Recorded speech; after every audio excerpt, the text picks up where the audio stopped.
Офицеры-гитлеровцев твердо верили в исключительные боевые качества солдат вермахта, считая их самыми дисциплинированными, стойкими и умелыми в мире. Тут удивляться нечему. Это особенность геббельсовской пропаганды.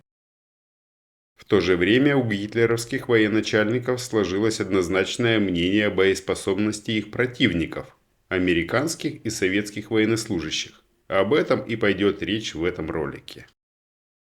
Американская армия глазами немецких офицеров. Оценка американских солдат со стороны немецких военных была довольно уничижительной.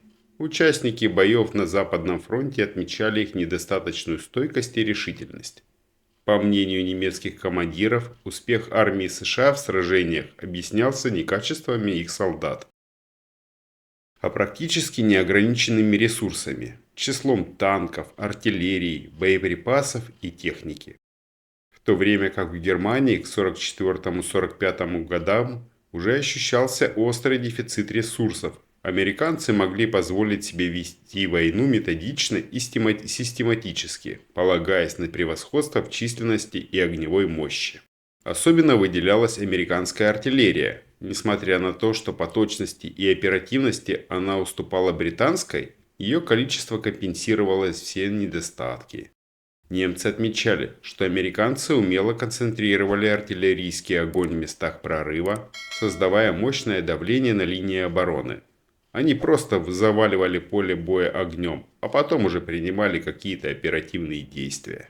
Без массированной поддержки артиллерии американская пехота не могла бы противостоять немецким войскам. Хотя солдаты США старались действовать агрессивно, их тактическая подготовка оставляла желать лучшего. А самих военнослужащих отличало отсутствие рвения и героизма. Они выполняли свои задачи, но стремились прежде всего выжить. Как воюют американцы без преимущества в виде ВВС или артиллерии, хорошо показала Арденская операция. Отношение немецких офицеров к американским отражает эпизод, описанный полковником армии США Дэвидом Хеквартом. В 1946 году, служа в лагере для военнопленных, он с издевкой задал одному из немецких офицеров вопрос: «Если вы, фрицы, такие крутые бойцы, почему ты оказался в плену? Почему тебя охраняю я, а не ты меня?»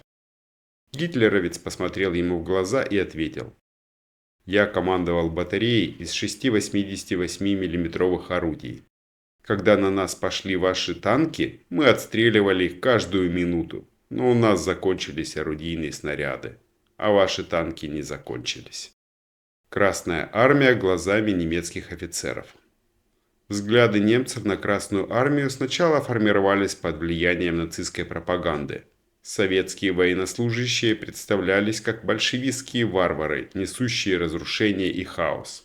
В то время в Германии была популярна насмешливая шутка: первыми коммунистами были Адам и Ева. У них не было одежды, они крали яблоки, а уйти из того места, где жить, не могли, но при этом были уверены, что живут в раю.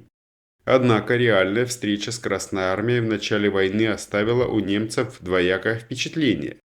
С одной стороны, тактические решения советского командования оказались хаотичными и неэффективными, атаки плохо организованными, а людские потери огромными. Не хватало грамотной координации действий. Но то, что шокировало немецких военачальников, это упорство русских. Даже в самых безнадежных ситуациях советские солдаты продолжали сражаться.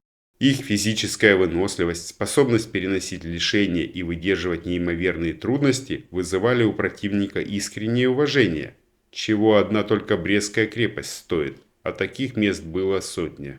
Поразила немцев и работоспособность советских солдат, скорость и мастерство, с которыми те создавали укрепления, рыли окопы, оборудовали позиции. После Сталинградской битвы отношение немецких офицеров к Красной армии резко изменилось. На смену презрению пришло понимание, что перед ними серьезный и несгибаемый противник, готовый сражаться до конца.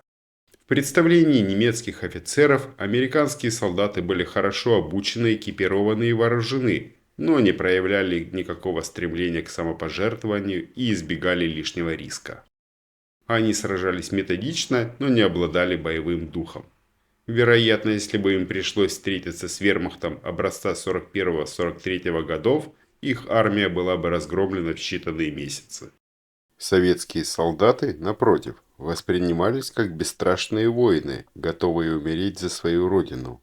Их упорство и презрение к смерти вызывали у немцев шок и уважение. Они не обладали идеальным оснащением, но компенсировали это стойкостью, мужеством и готовностью сражаться до последнего. Спасибо, что досмотрели мой ролик до конца. Ставьте лайк, подписывайтесь на канал и хорошего вам дня.